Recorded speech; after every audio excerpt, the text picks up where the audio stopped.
Queen City News is your local election headquarters, and we had the opportunity to sit down one-on-one with the front runners in the race for North Carolina governor.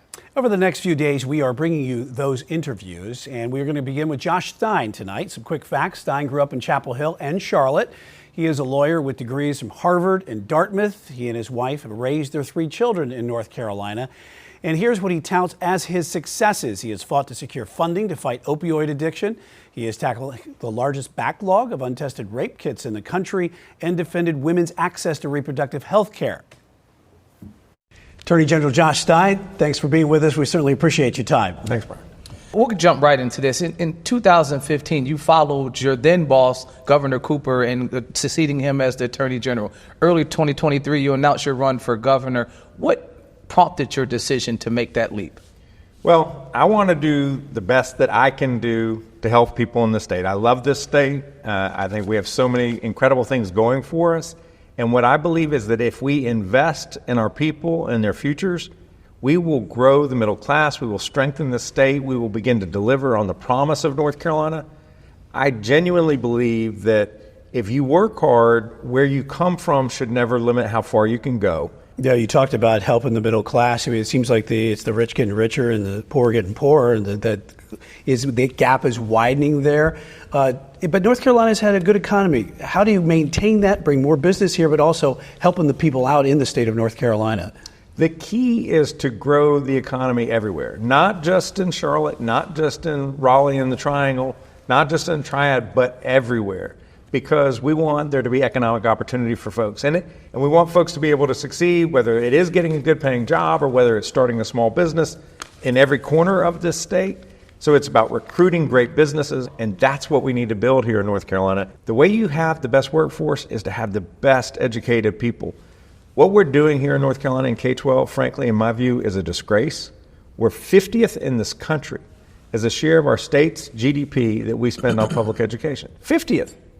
You cannot do worse than that. So I'll just double down on that. Recently on social media, you said just that we need to raise our teacher pay, our educators, to help our children succeed, and it's on us to afford them the respect and pay they deserve. So recognizing that the General Assembly just gave them a raise and you believe it's inadequate, if you're in the position as the governor, how do you make those changes?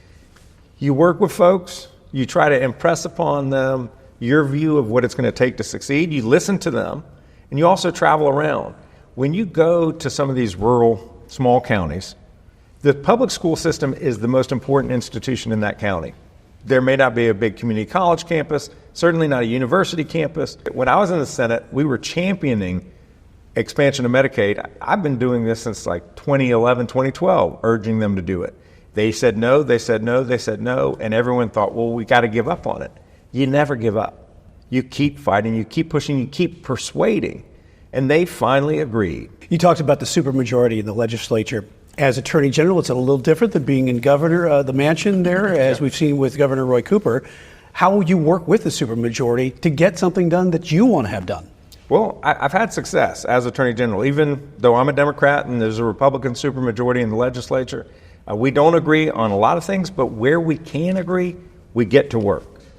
You got to get your head out of what's red and what's blue and put yourself in the position of what's good for North Carolina. You mentioned what's red and what's blue, and I think it's fitting for our state that's most of the time characterized as a more purple state, 2.3 plus million unaffiliated registered voters. What do you say to those unaffiliated voters? What I do is I say, I want to address this problem. I want to attack the opioid crisis, which is killing people. And by the way, it's killing Republicans, it's killing Democrats, and it's killing unaffiliated people. I say I want to make you safe so that rapists can't harm you and your loved ones. The rapist never asks the victim, are you a Republican, are you a Democrat, are you an unaffiliated? They just attack them.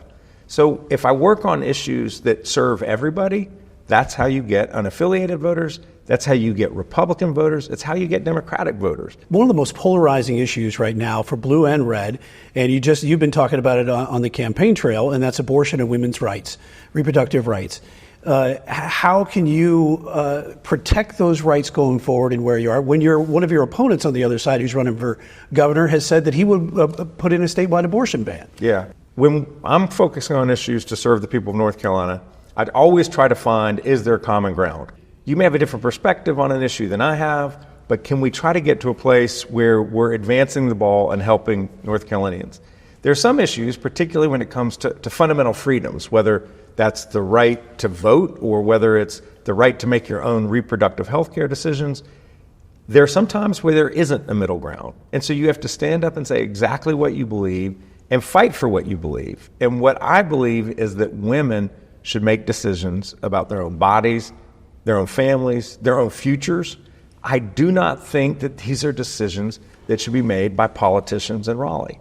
And I 100% respect that there are people who see this issue from a pure moral lens and they think it is absolutely wrong. The leading Republican candidate for governor, the lieutenant governor, he has said that if he were governor with a willing legislature, he would ban abortion in any instance.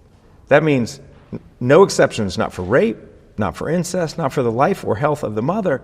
And that to me is fundamentally wrong.